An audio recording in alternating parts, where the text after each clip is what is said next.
भारत छोड़ो न्याय यात्रा में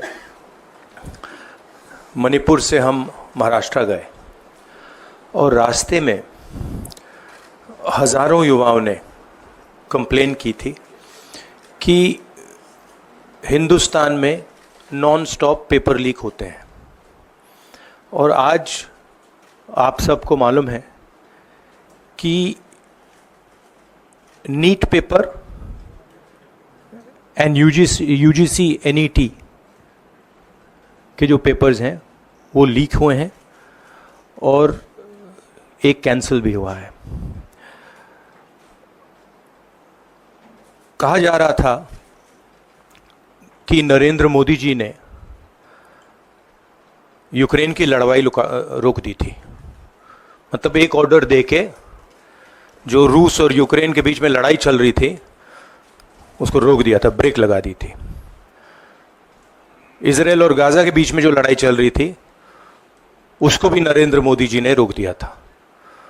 मगर किसी ना किसी कारण जो हिंदुस्तान में पेपर लीक हो रहे हैं उसको नरेंद्र मोदी रोक नहीं पा रहे हैं या रोकना नहीं चाहते हैं। नुकसान स्टूडेंट्स का होता है।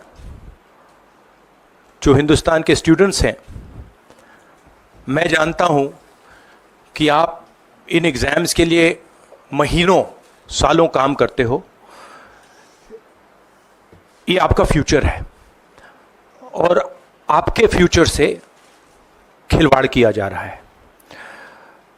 मध्य प्रदेश में व्यापम हुआ और अब उस व्यापम को नरेंद्र मोदी जी और उनकी सरकार पूरे देश में फैलाने का काम कर रही है। मैं इंस्टीट्यूशनल कैप्चर की बात करता हूं, मीडिया की बात करी, अलग अलग हिंदुस्तान के जो संस्थाएं हैं उनकी बात की। यही एजुकेशन इंस्टीट्यूशंस में हो रहा है।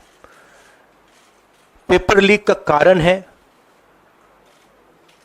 कि सारे के सारे वाइस चांसलर्स, एजुकेशन सिस्टम को बीजेपी के लोगों ने, उनके पेरेंट ऑर्गेनाइजेशन ने कैप्चर कर रखा है।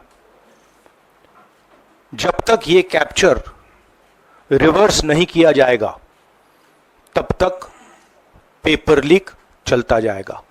इस कैप्चर को फैसिलिटेट नरेंद्र मोदी जी ने किया है और ये एक एंटी नेशनल एक्टिविटी है क्योंकि ये देश का भविष्य है और इससे हिंदुस्तान के युवाओं को, स्टूडेंट्स को जबरदस्त चोट पड़ती है।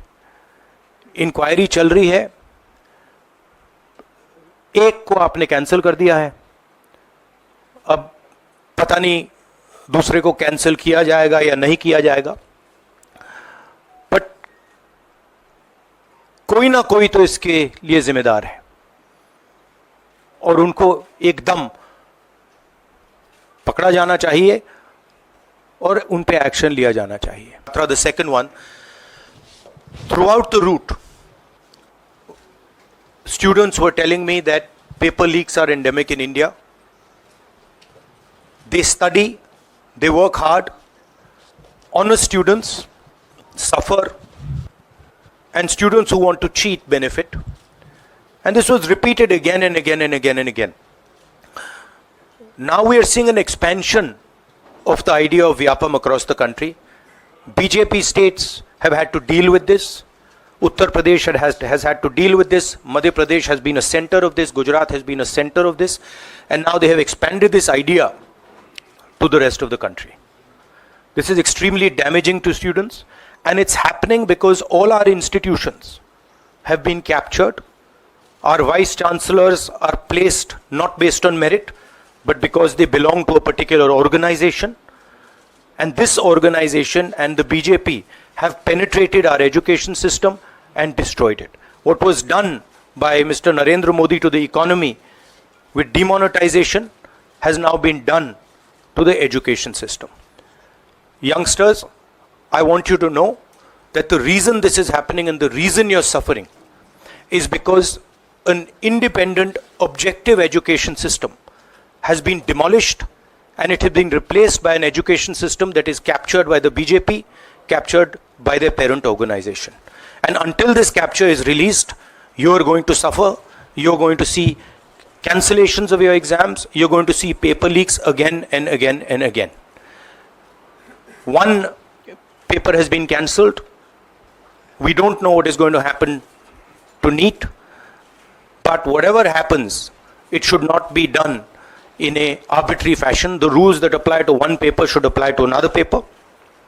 And it is very important that the people who are guilty here are brought to book and they are punished.